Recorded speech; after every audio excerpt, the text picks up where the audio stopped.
à l'ouest de la Côte d'Ivoire, la ville de Mans. Dans cette région, l'on a fondé d'immenses espoirs dans le tourisme de découverte et de loisirs. De par les opportunités qu'offre sa végétation, sa faune, son relief, son hydrographie, également sa culture.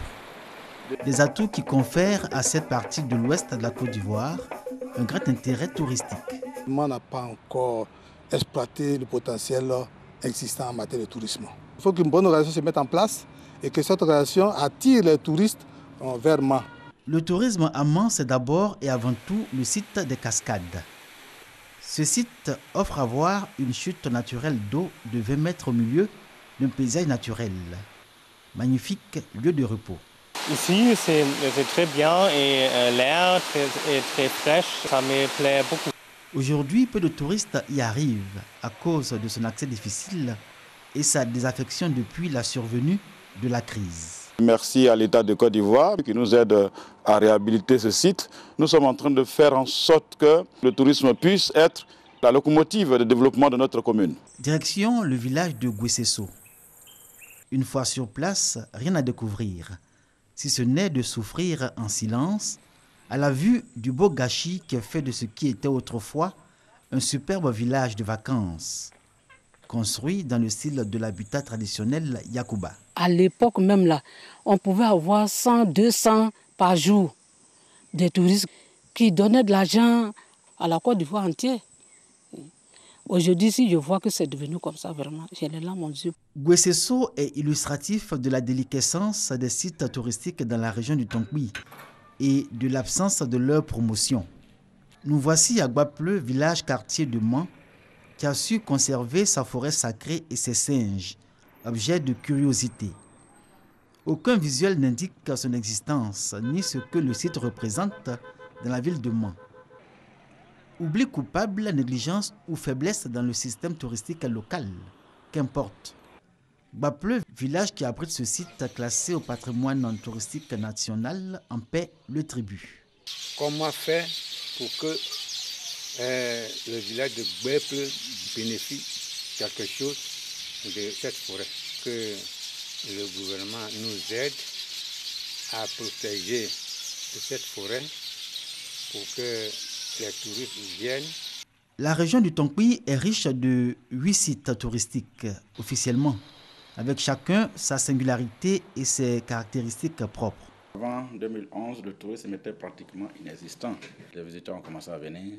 Nous avons commencé à réhabiliter certains sites. Les hôtels ont été réhabilités. Il y a de nouveaux restaurants qui ont été créés. Aujourd'hui même, il y a une desserte aérienne parce que c'est ça qui était le problème le plus crucial. Toutes ces choses-là nous autorisent à affirmer que le tourisme se porte très bien à Mans aujourd'hui. Or, la réalité du tourisme dans cette région est que l'hôtellerie, dans son visage actuel, ne reflète pas l'optimisme touristique régional exprimé avec emphase et rêvé par les experts nationaux de ce secteur. En cause, les difficultés à obtenir les financements nécessaires pour accompagner le rêve touristique de la région du Tonkoui. Les propriétaires d'hôtels n'ont pas d'argent pour entretenir leur complexe hôtelier. Et même certains grands réceptifs, quand tu y vas, on n'est pas satisfait, même à 50% pour la restauration. Et ça, c'est dommage. Nous nous battons pour que les touristes qui viennent, les clients qui viennent soient à l'aise, soient contents d'avoir été chez nous. Nous veillons à la qualité de leur séjour, mais il faut dire qu'il y a beaucoup encore reste à faire.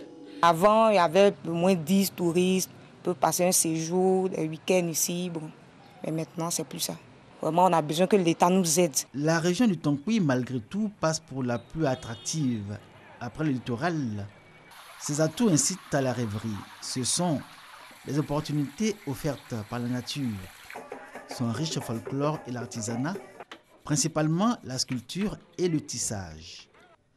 Les artisans de ces deux secteurs imaginatifs à souhait ne tirent pas l'essentiel de leurs revenus de leur art, bien que le tourisme en soit pourvoyeur de richesses et créateur d'emplois. On interpelle le ministère du Tourisme, fait tout possible pour que nous, les artisans de Mans, on ait un centre artisanal. Le ministère de l'artisanat est séparé du ministère du tourisme. Cela nous fatigue un peu. Au moins, le tourisme et l'artisanat, ça marche ensemble. La région du Tonkouy ne cessera pas de séduire le touriste. À côté des sites officiels répertoriés par le ministère du Tourisme, ces mini-chutes que Dame Nature offre gracieusement un décor. Dans le village de Goba, à quelques encablures de Sangouiné, localité située à 25 km de Mans. Le site de Goba est la frontière naturelle entre le département de Mans et celui du Danané.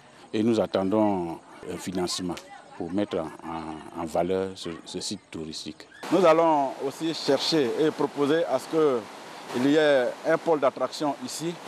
Et je pense bien que très bientôt, les chutes de Goba vont compter parmi les sites phares de la région du Tonkouy. Mans et sa région restent une destination touristique de premier choix. Mais pour ce qui est du succès du tourisme dans cette partie de la Côte d'Ivoire, il reste beaucoup à faire en termes d'investissement et de promotion. Encore trop de faiblesses, trop de contraintes. Dès lors, le tourisme comme facteur de lutte contre la pauvreté et moyen de relèvement économique apparaît comme une quête permanente.